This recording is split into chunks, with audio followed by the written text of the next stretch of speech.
Right now, if you're sick of young women being asked on red carpets who they're wearing, are you even more sick of them going, oh, Colette Dinningham or Chanel or Yves Saint Laurent?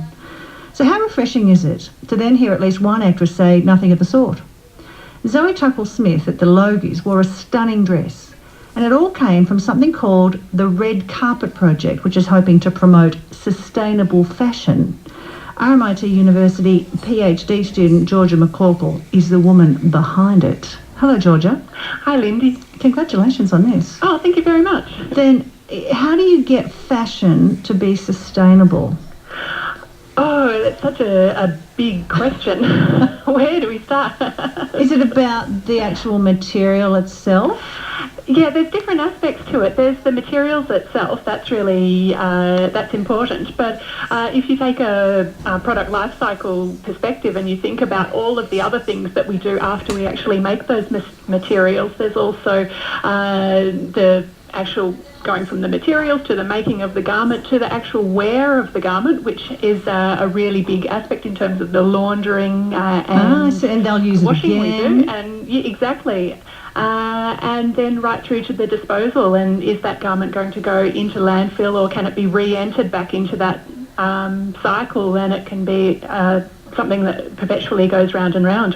Why target red carpet people in this?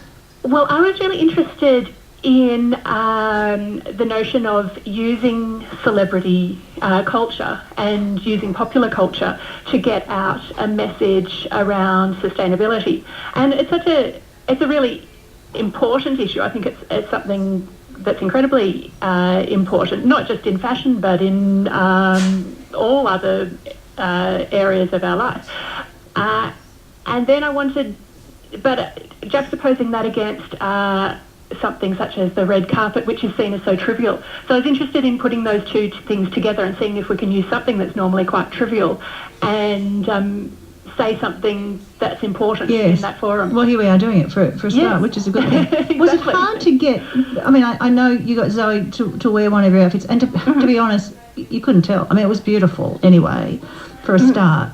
But on top of that, was it hard to get someone or more than one person who'd want to be involved to wear the outfits, to wear the items? Well, I met Zoe, or a friend of mine who works on Winners and Losers on Zoe's show, put me on to her and suggested that she would be a really interesting person to work with, and she herself is very interested in, very conscious of the choices that she makes in her life. And so she was an ideal person to work with. And I wondered about, with the project, how many people did I have to dress to make an impact or to get people talking about it? Did I have to dress 10 people or 5 people, or, what was too much? And in the end, I think one was enough, really. Yeah, to just work with one person, because it created a really beautiful story just around this one person. Did you get a lot of response? Have you had people ringing and saying that they wanted to have similar outfits, or at least find something that they could wear to one of their events?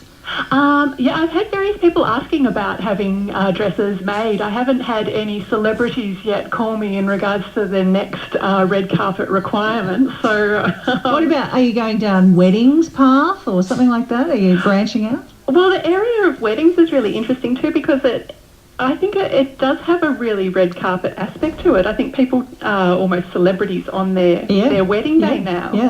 They used to want to be a princess for a day, and now they want to be a celebrity for a day with cameras and all of those sorts of things. So I'm interested in all of those areas where dresses get used to make such a big statement and where dresses tell such a big story. And so a red carpet event is one of those things where we have this artifact, this dress, that becomes so important and so symbolic in that event, and then it tells the story for you about whatever you might want to say. And in my case, it's a message about sustainability. Yeah, it is. I think it's lovely that the two have come together. We'll see what happens in the future with it, Georgia, but thank you very much for talking to me about it. Thank you. Georgia McCorkill, who is an RMIT University PhD student, and you can actually find out more information at allthews.redcarpetproject, all smushed together, lowercase, .com.au.